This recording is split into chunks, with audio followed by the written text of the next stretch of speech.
namanya keluar dari hati dan diibaskan oleh sebuah perbuatan, itu wujudnya lebih nyata ya. Itu tidak lagi sewapan karena memang sudah sangat bergeser dari jadwal kita, jadi karena sesuatu dan lain hal. Nah, ini pertemuan pertama kita. Yang pertama mungkin kita akan berbicara masalah SKL.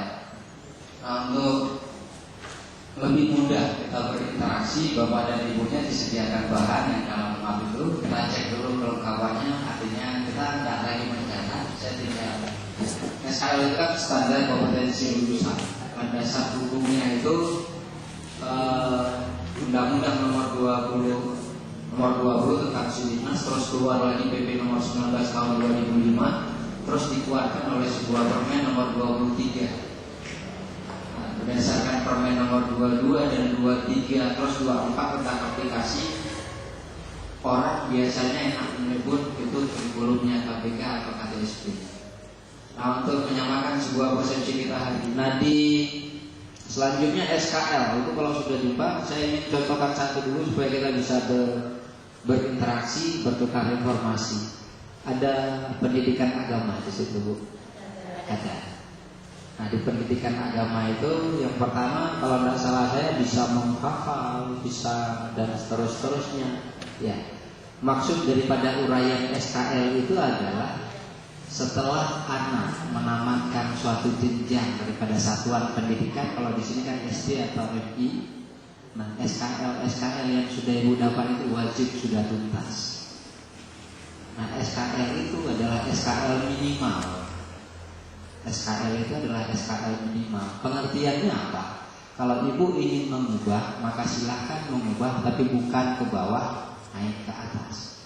Contohnya yang pertama, di situ ada siswa dapat membaca Al-Fatihah sampai An-Nas, ya, sampai apa di situ?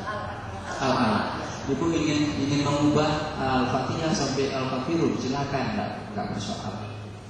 Silakan. Yang jangan dikurangi dari Al-Fatihah sampai An-Nas. Jadi yang dikasih ke ibu adalah produk daripada pemerintah yang dalam kategorinya yang paling minimal. Silakan ibu tambah ketika membuat menambahkan presentasi antara perbedaan KBK dengan KTSP.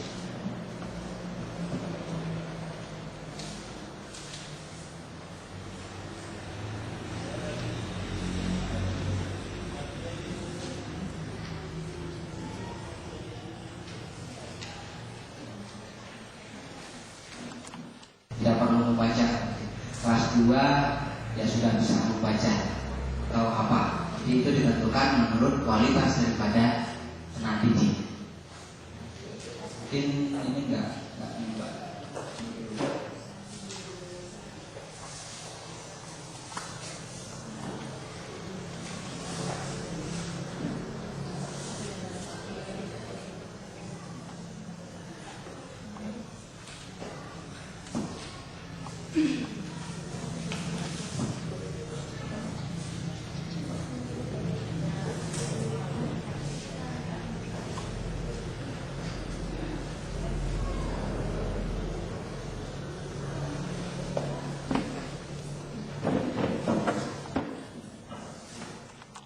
kurikulumnya diikuti oleh tahun 94, tahun 84 dan seterusnya.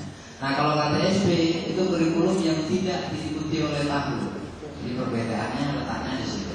Kalau kurikulum sebelumnya diikuti oleh tahun, kurikulum selanjutnya atau KTSP itu tidak pernah diikuti oleh tahun. Maksudnya adalah saya ingin melontarkan pertanyaan, bapak dan ibunya, bapaknya nggak ada, ibunya di sekolah sudah punya kurikulum KTSP atau belum? Sudah.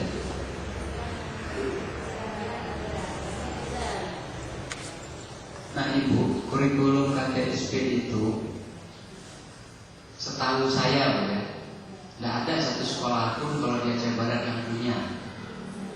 Termasuk di tempat saya, tingkat ketercapaiannya di sana nilai 63 itu dikatakan tidak lewat. Bisa saja kalau di daerah sini dapat nilai 63 itu sudah lewat. Nah, yang seperti itu juga diatur dalam draft KTSP. Nah, setelah kita buat KTSP mulai dari latar belakang, identitas sekolah, berapa pemasukan sekolah, sekolah, terus kekuatan ekonomi masyarakat kita buat semua sama seperti data yang dipaparkan tadi. Terus kita buat silabus untuk seluruh mata pelajaran yang dilampirkan ke dalam format KTSP. Terus dijilid dibawa ke tingkat provinsi, gubernurnya asal.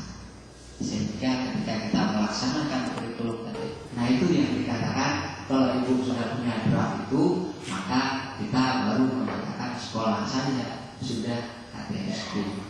Nah hari ini apa-apa yang KTSP, mungkin rapornya